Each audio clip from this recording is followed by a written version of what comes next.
Hey there, welcome back to my YouTube channel. My name is Danielle Torrez and I'm a marketing senior director and, I have to say it, a proud generalist.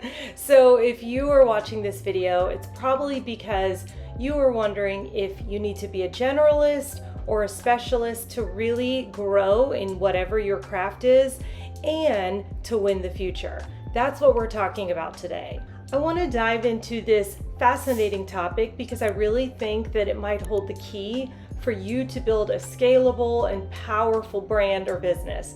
So if we're going to talk about being a generalist, then let's define it and make sure we're clear on what a generalist really is. A generalist is someone who has a broad range of skills and who has a wide knowledge base. They focus on a lot of different areas and maybe a lot of different industries instead of just digging deep into one. That freedom and those traits are really important for influential and resilient brands.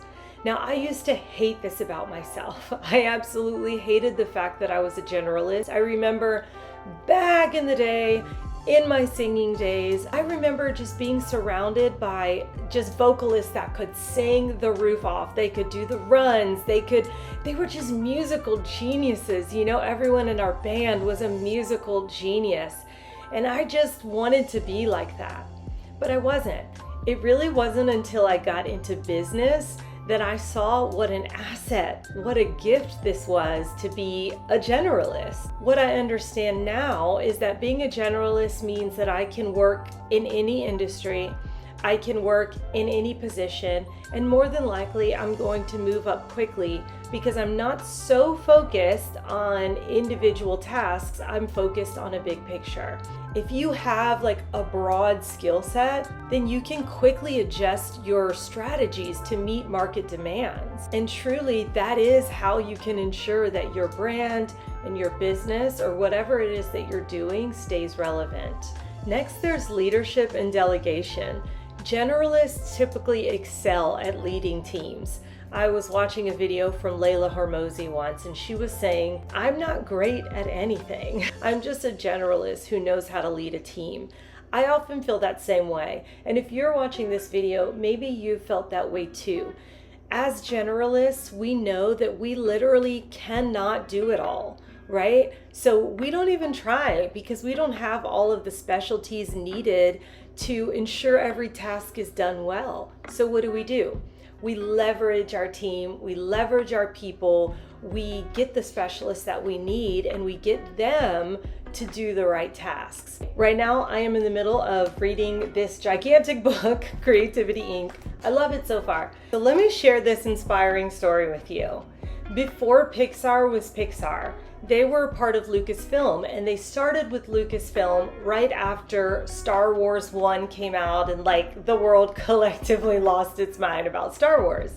So when they joined Lucasfilm, film editing, you had to take actual film and then cut film and like place it on top of, place one piece of film on top of the other to make special effects.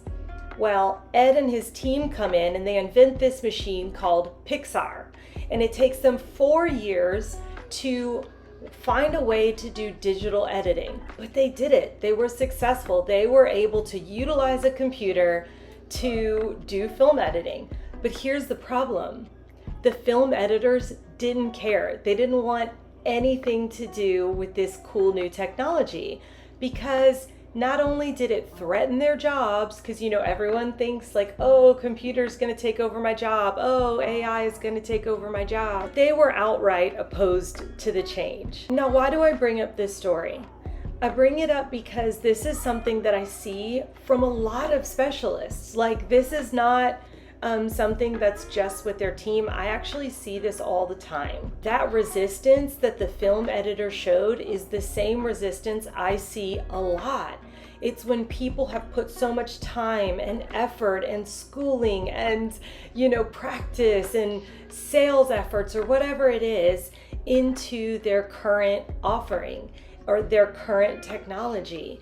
And then when the market shifts or things begin to change, they want nothing to do with the technology because it either threatens their way of life or they're going to have to slow down and relearn something to speed up later. This is something that I'm sure if you are over 35, you have either felt or you have experienced this from someone else, because as we get older, it does get more difficult to learn new things. I don't mean that our brains can't process it.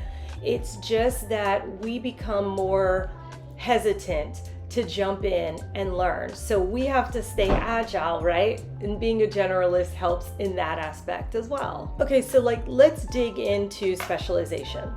If you are really, really great at your craft, then I say become excellent, become a master, become better than everybody else, because specialists will always be needed no matter what technology comes.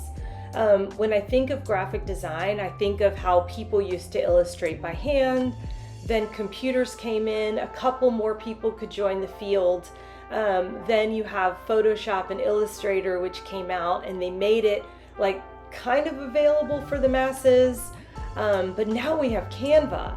And so Canva is extremely available for the masses. I mean, heck, you can even get a free account on Canva and do what you got to do. Why do I say that? And then say specialty is still important, because people like me know that if you want excellence, Canva is not going to do it. If you want quality, Canva is not going to do it. You need someone whose mind is a specialist mind, so they can actually design on an entirely different level than the masses of people who are just designing using a pre-made template. Please, if you're a specialist, be encouraged. We absolutely need you. It just means that you really have to become the best. You didn't just watch this video to hear me talk about how being a generalist is better than being a specialist, right? No. So let me tell you, as a generalist, how you can utilize this to build a brand and to build a business. And I will say what I've done for so long, and it works every time. You need to build your leverage, okay? You need to build leverage. And the way you do that is leverage specialists. Find the best of the best and hire them. Have them do the work.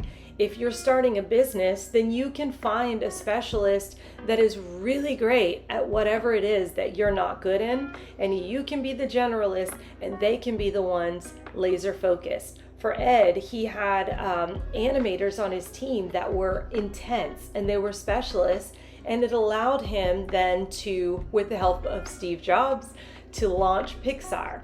So finding somebody who really can hone in on the thing that you cannot and can really excel in that thing, whether it's a technology, it's an industry, it's, marketing versus sales, whatever it may be. I would encourage you to find that person or find that team and then leverage their talent to innovate and to make the highest quality products. So in conclusion, whether you are a generalist over here or a specialist over there, honestly, it all comes down to being willing to learn, being willing to adapt with the changing times, adapt with the changing technologies, and never getting stuck in that mindset like the film editors we talked about at Lucasfilm that wanted nothing to do with the technology because they were too afraid to slow down to speed up in the future and be great. And with that, thank you so much for watching. If you're new to my channel, will you do me a favor and click that subscribe button? Help me share these videos, help me get this word out, and to help so many people build a purpose-filled personal brand. All right, thank you so much, and I will see you next time.